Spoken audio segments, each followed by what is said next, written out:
2019 is going to be an open year for the world, get it? Hi folks, it's Falcon, and today on GameRanks, the top 10 open world games of 2019. Number 10 is Atomic Heart, a wildly inventive looking game that looks equal parts BioShock, Fallout, and hey, let's exist in the Soviet Union. In fact, the story takes place specifically in an alternate history Soviet Union in which technological revolutions have already taken place. The open world this exists in appears to look nothing like anything else on the market, and that alone should be enough, I think, to get anybody interested in this game. But the idea of an exaggerated weirdness based on the real-life secrecy of the actual scientific juggernaut that was inside the Soviet Union, I think makes for historical fiction that is possibly more interesting than anything else we've looked at that could somehow be placed in a similar category. It's a world that could not only say something about the past, but perhaps our own future. Very rarely has material made about the Soviet Union not also said something about the world as it is outside the Soviet Union, but one that is critical of the internal, even in an exaggerated way, I think can and will probably lead to a very interesting narrative that makes for a very engrossing and different world that I cannot wait to wander around in. Atomic Heart is coming to Windows, Xbox One, and PlayStation 4 sometime this year. Number 9 is The Division 2, which Ubisoft has said,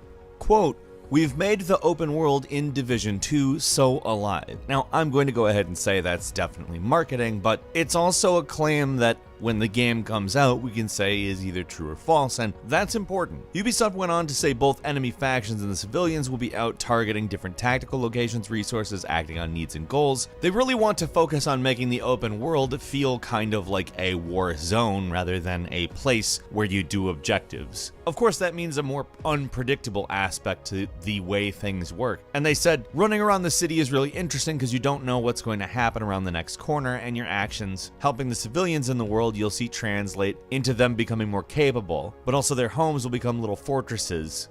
And I think that stuff sounds pretty cool. Honestly, if your actions actually have an effect on the world in this way, and the world just constantly seems to be happening around you like, you know, the world is, I think The Division 2 could really build on the original into something that we all actually care about a lot more.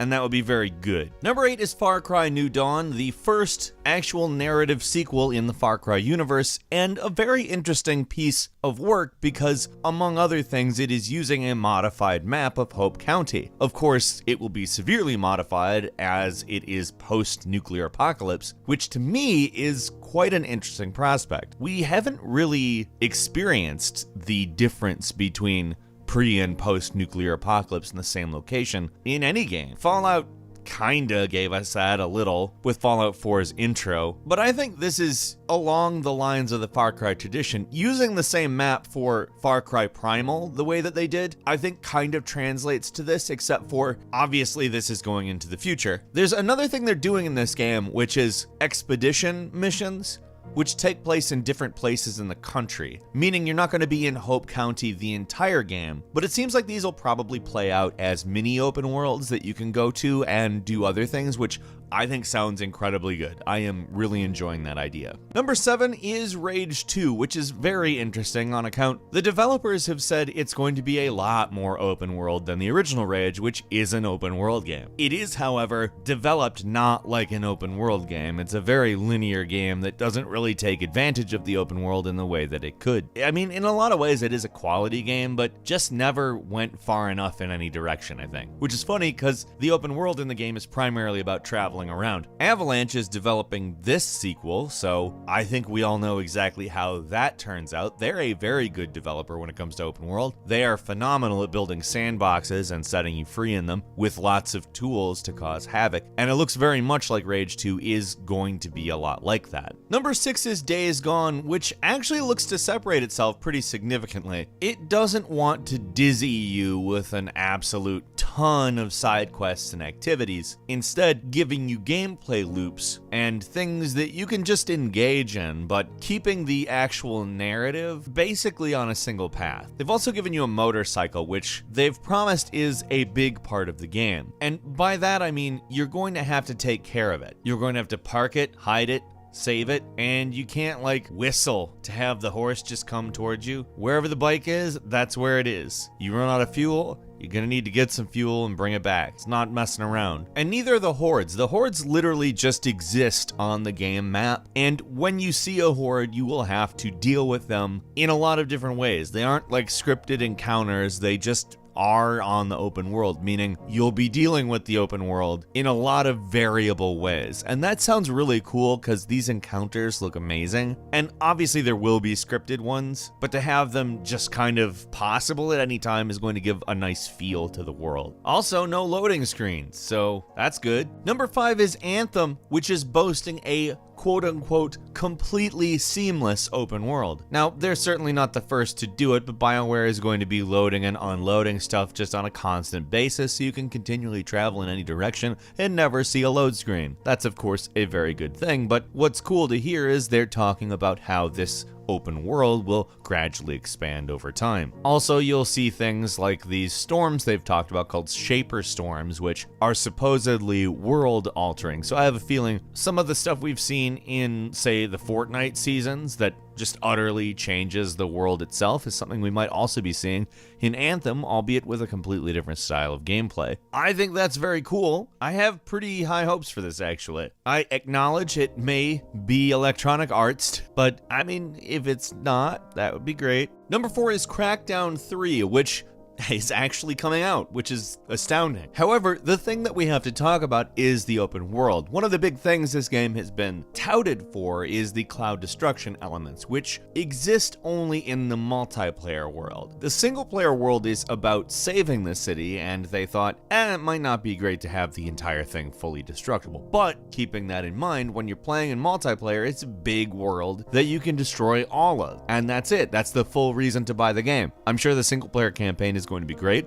I'm going to play it. I'll go through the whole thing. There's no reason not to. It seems like it's going to be a good campaign, but I want to level a city too. I think both approaches are probably relevant to their specific mode, and I'm very interested in both, but I'm really interested in destroying a city. Number 3 is Dying Light 2, which the open world is meant to really be part of the gameplay in a way that I think a lot of open worlds look at it as a location. We talked kind of about what a sort of unfolding world might be like when we were talking about Division 2, but Dying Light 2 has really set out a specific vision for what that might look like. The idea is to have an adaptive narrative where all of the things that you do completely change what factions, people, groups, locations, how everything is in the game. You could blow something up and it would just change how a society works, for instance. The idea is to make an open world with consequences, which is, in my opinion, a very interesting idea. Again, if they can deliver on it. Like I said with the Division 2, if they can deliver on it is a big deal. Simply saying the world is very interactive doesn't mean it is, and this is all obviously marketing for these games, but I mean, if you look at what we've seen of Dying Light 2, it is very cool looking.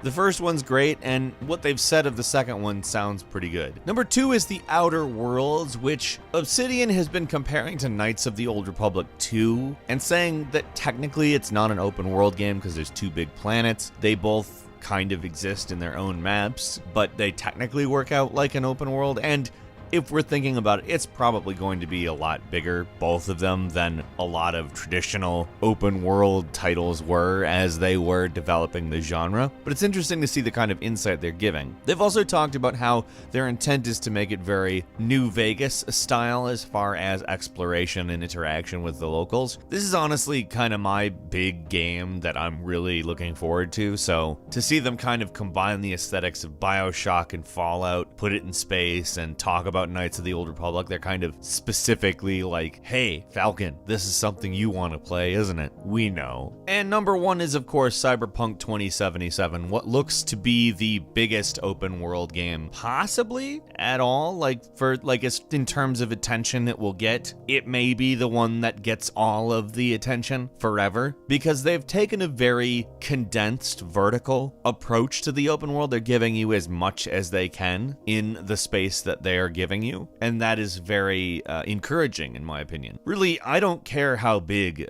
like physically an open world is. I care how good it is. And if that's the approach they're taking, there's a much better chance of it being good, to be frank. Got a couple of bonus games for you as well. Generation Zero coming to us from Avalanche Studios, ensuring it will be at least something interesting, is a game that takes place in 1980s Sweden, already ensuring that it is an open world filled with stuff that frankly just seems completely different. The 1980s was quite a decade, and Sweden is quite a different place, to be frank. But it's populated by machines and has been abandoned by the population. So, as you might be able to expect, we're talking about a game in which the object is a guerrilla war against machines. It sounds great as it's open world and 4-player co-op and very unique looking. Sekiro Shadows Die Twice, which is not technically an open world game, but it will feature a massive world that's interconnected, according to From Software, in the same way Dark Souls 1 is, so